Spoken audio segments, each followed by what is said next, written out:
आइए आज फिर 10th क्लास के एक टॉपिक को लेकर हम आपके सामने आए हैं जिस पे चित्र से संबंधित प्रश्न पूछा जाता है। तो ये है तंत्रिका कोशिका न्यूरॉन की बात हो रही है। न्यूरॉन जो हर साल पूछे जाने वाला एक क्वेश्चन है। इससे 2 नंबर 3 नंबर का क्वेश्चन ऑलवेज हमेशा हर साल रहता है। तो आइए इस पर कैसे बनाया जाता है, न्यूरॉन के मुख्य अंग कौन कौन से हैं। तो यहाँ आप देख रहे हैं न्यूरॉन की जो मुख्य अंग है वो डेंड्राइट्स है, न्यूक्लियस है, सेल बॉडी ये जो है, एक्सॉन है और नर्व एंडिंग है। तो इन चीज़ों को लेकर के न्यूरॉन बना होता है। इसको कैसे बनाएंगे और ये कैसे कार्य करता है, इस पे आज हम चर्चा करेंगे। तो देखिए, न्यूरॉन बनाने के लिए सबसे पहले आपको इस तरह का इस तरह का कर्व पार्ट लेना पड़ेगा। ऐसे जैसे एक कर्व, दूसरा कर्व है ना, तीसरा कर्व, चौथा कर्व, पांचवा कर्व, इस तरह से आपको लेना पड़ेगा कर्व पार्ट। अब अगर आप जब कर्व पार्ट ले लेते हैं तो आप क्या कहते हैं, इसमें एक छोटा सा इस तरह से करके पहले ये आप ड्रॉ कर लें और फिर क्या करें, इसको सीधा छोटा छोटा इस तरह का है, देखते हैं 1 2 3 4 5 6 हेक्सागोन बनाते चले जाएं। ऐसे आप समझ रहे होंगे कैसे बना रहे हैं। 2 पैरेलल, फिर इसको क्रॉस, फिर क्रॉस क्रॉस पैरेलल, इस तरह से आप बनाते चले जाएं। देखिए न्यूरॉन आपका ईजिली बन जाएगा। 2 3 1 2 3 बॉक्स बना दिया, यहाँ पे गोल सा न्यूक्लियस बना दिया, इसमें थोड़ा सा दर्व लाइक स्ट्रक्चर दे दिया। और फिर यहाँ पे क्या करते हैं, इस तरह से करके, है ना, ये आपको बनाने एकदम ईजिली है। ये आप आराम से बना सकते हैं, इस तरह से कर दिया, है ना, सभी जगह ये बन गया। अब उसी तरह से नीचे भी आपको क्या करना है, कुछ उसी तरह का बनाना है,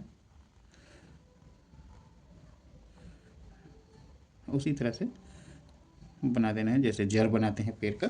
ये बन गया आपका न्यूरॉन। लेकिन इस बीच में क्या करना है, आपको एक पतली सी पाइप की तरह की स्ट्रक्चर बना देना है इस तरह से, ठीक है। तो देखिए ये न्यूरॉन बन के तैयार हो गया। अब इसका नाम हम लोग लिखते हैं कि इसके अंगों का नाम क्या क्या है, जो हम लोग पहले भी देख चुके हैं। तो आइए देखते हैं। ये जो है, ये जितना दिखाई दे रहा है ये सब, ये सारी स्ट्रक्चर जो हेयर लाइक स्ट्रक्चर है यहाँ पे, मतलब बाल की तरह का जो स्ट्रक्चर नज़र आ रहा है, इसको हम लोग कहते हैं द्रोमिका, और इसी को इंग्लिश में कहते हैं डेंड्राइट। क्या कहते हैं, डेंड्राइट।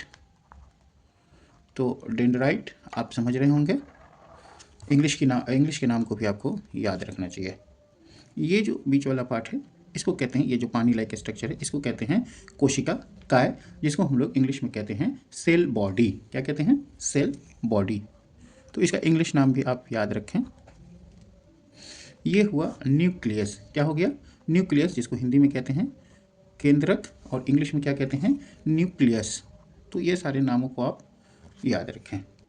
ये जो भाग है इसको कहते हैं तंत्रिकाक्ष। क्या कहते हैं, तंत्रिकाक्ष, और एक्सॉन कहते हैं। तो ये समझ में आ गया होगा। और ये जो फाइनली सबसे नीचे है उसको कहते हैं तंत्रिका का अंतिम सिरा।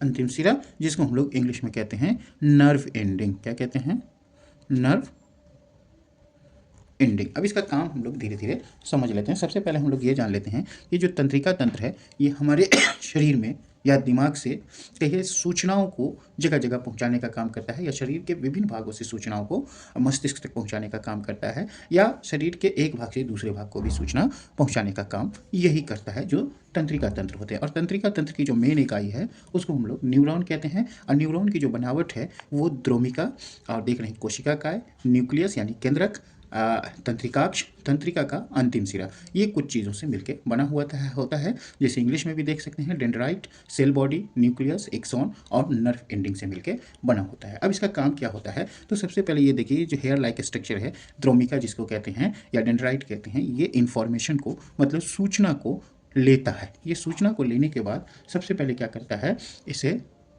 सूचना लेने के बाद एक रासायनिक क्रिया होती है। इस रासायनिक क्रिया के द्वारा इसे क्या करता है, सूचना को विद्युत आवेग में ये चेंज कर देता है। ये जो विद्युत आवेग है वो कहाँ चला जाता है, इसके बाद सूचना जो है विद्युत आवेग में चेंज होकर के इसमें चला आता है। ये जो सेल बॉडी है इसमें चला जाता है, मतलब कोशिका काय में चला जाता है। डेंड्राइट से सूचना विद्युत आवेग, डेंड्राइट क्या किया, सूचना प्राप्त किया और उसको रासायनिक क्रिया के द्वारा किस में चेंज कर दिया, विद्युत आवेग में। और विद्युत आवेग ने क्या किया, विद्युत आवेग जो बन गया तो द्रोमिका उसको ट्रांसफर कर दिया किस में, स्थानांतरित कर दिया कोशिका काय में, मतलब सेल बॉडी में, और फिर सेल बॉडी से क्या हो गया, वो तंत्रिका काक्ष मतलब एक्सॉन होते हुए, कहाँ से होते हुए, एक्सॉन होता हुआ, ये जो एक्सॉन है इससे होता हुआ कहाँ आ गया, नर्व एंडिंग पे आ गया, तंत्रिका के अंतिम सिरा पे आ गया। तो चूंकि इसमें विद्युत आवेग है होता है, विद्युत आवेग क्या करता है, यहाँ पे एक केमिकल उत्पन्न करता है, और उस केमिकल का क्या काम होता है कि ये जो न्यूरॉन है इससे फिर जुड़ा हुआ दूसरा न्यूरॉन है, चूंकि हमारे शरीर में क्या होता है, लाखों न्यूरॉन, जैसे ये एक न्यूरॉन, फिर यहाँ से दूसरा न्यूरॉन स्टार्ट हो गया, वो न्यूरॉन, ये सब जुड़ करके हमारे मस्तिष्क तक सूचना को पहुँचाता है या शरीर के अंगों तक पहुँचाता है।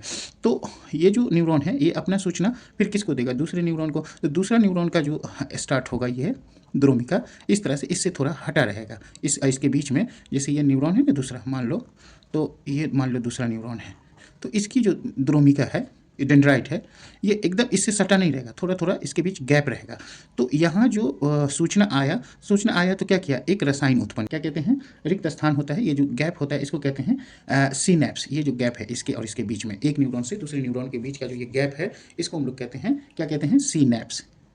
इस गैप को कहते हैं सिनैप्स, एकदम इसको याद रखिएगा, सिनैप्स कहते हैं। तो सिनैप्स के बीच में गैप होता है, तो सूचना कैसे इस न्यूरॉन में जाएगा, तो इसके लिए ये क्या करता है, विद्युत आवेग एक रसायन उत्पन्न करता है जो इस गैप को उस वक्त भरता है, और उसी रसायन के द्वारा फिर वो दूसरे न्यूरॉन के डेंड्राइट पे इंफॉर्मेशन दे देता है, और फिर वो दूसरा न्यूरॉन वही प्रक्रिया अपनाता है जो इसमें होता है, मतलब यहाँ से लेता है, फिर उस कोशिका काय को दिया, फिर कोशिका काय एक्सॉन को, और फिर वो दूसरे न्यूरॉन के डेंड्राइट अंतिम सिरा पे, नर्व एंडिंग पे पहुँचता है, और फिर वो सूचना को ट्रांसफ़र कर देता है। तो ये इसकी एक प्रक्रिया है काम करने की। अगर इसका नोट्स आप चाहेंगे किसी भी चित्र का, तो हमको उससे ज़रूर इन्फॉर्म कीजिए हमको, और हम आपको उसका नोट्स बना के ज़रूर दे देंगे। तो चलिए, आप न्यूरॉन के बारे में समझ गए होंगे कैसे बनाया जाता है, इसी पे हम इस चित्र को फिनिश करते हैं, ख़त्म करते हैं।